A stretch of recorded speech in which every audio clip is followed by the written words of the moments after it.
first when you buy packages. If you buy a lot of them, they'll staple them on. That's how they ship them, so that there's an airspace the bees can cool or heat themselves or whatever.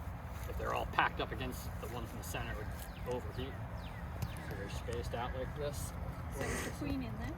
The queen is this black tag. It's going to be attached to the queen cage. And what type of bees are these? These are very fine bees. Very fine bees. They came from Frank, right? Frank, yeah. So they're from Georgia. Georgia, from Gardeners Apiaries down in Georgia.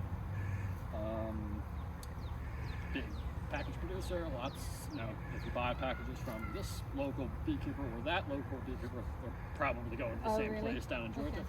So there's a lot of talk about, this guy's packages are good and that guy's but this is problematic for lots of reasons, right? It's early in the spring, the weather can play a big role, so some beekeepers will have bad luck while others have good luck, and there's lots of factors to dictate that. Where's the queen? The queen is going to be attached to this black little thing here. So I'm going to break this open. There's going to be a feeder jar underneath this. So that's that. Break that off. And then we need our spray bottle. Sugar syrup. Mist the bees. That's going to help them. They're going to clean that sugar syrup off of each other. And they're wet, so they're not likely to fly. So it's going to help us out.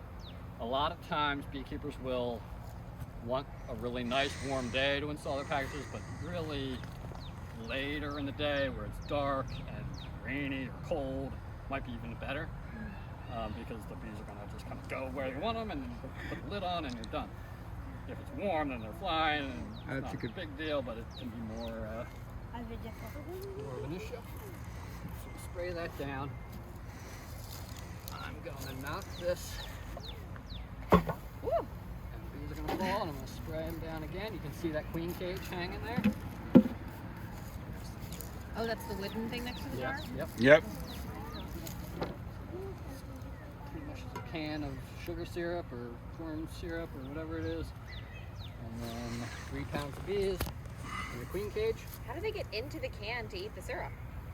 There's holes in the bottom, so they cluster around it and they can kind of suck. Same as the bucket, that's pretty standard. Just punch a couple little tiny holes to create a vacuum, and the syrup's just kind of there. Yeah. I don't know the science term, but it's held in suspension there. Okay, so that's probably enough syrup, right? And then just regular white sugar. Why? No, just regular white sugar. Yeah. They separate. Yep. I forget why they separate. Don't know for certain. It is. It happens to be regular white sugar, yes. So you don't want to feed bees brown sugar. There's lots of undigestible stuff in there, especially in the winter time, where if they can fly, then they can poop that out and it's not a big deal. If they're clustered and we're feeding them undigestible stuff, they're going to have dysentery, and it's a whole mess. All right, so I want to take a couple frames out of here. I'm missing one frame, so I'm going to pull one of these. Make a hole to dump. A hole to dump the package in. That's a big one. And then spray them down a little bit. Bang it. Oh my gosh, I can't believe you can shake them around like that. If you move that feeder out, they would all be. Well, you'll see. Yeah, you'll see. So hopefully I sprayed enough sugar syrup on them, so now they're kind of wet. They're not that likely to just fly. Yeah.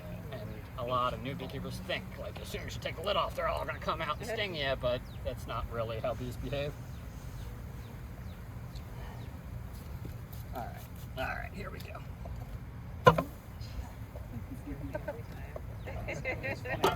Why wouldn't it make them angry to shake them up like that? Like, even if they're covered in sugar, aren't they like... I'm sure they don't love it, but... Okay, so now we have our little false lid on. Pop this The staple. queen's in that little. Yeah, the wooden box that's hanging. That's a little box for queen. Just All You'll the see. workers are just free the king. God. how you use my sunglasses. So, oftentimes you get staples sticking out, so you want to be careful not to cut yourself with them.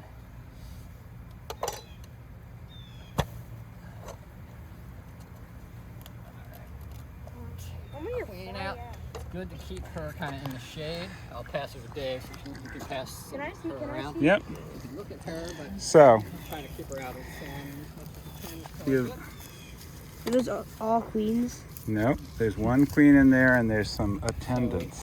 A lot of times they'll get stuck in there. They don't know how the way out because of the screen. So I like to bang it a couple times. Oh my And really try and get as many out as I possibly can. And then you smash them off. Over doing it.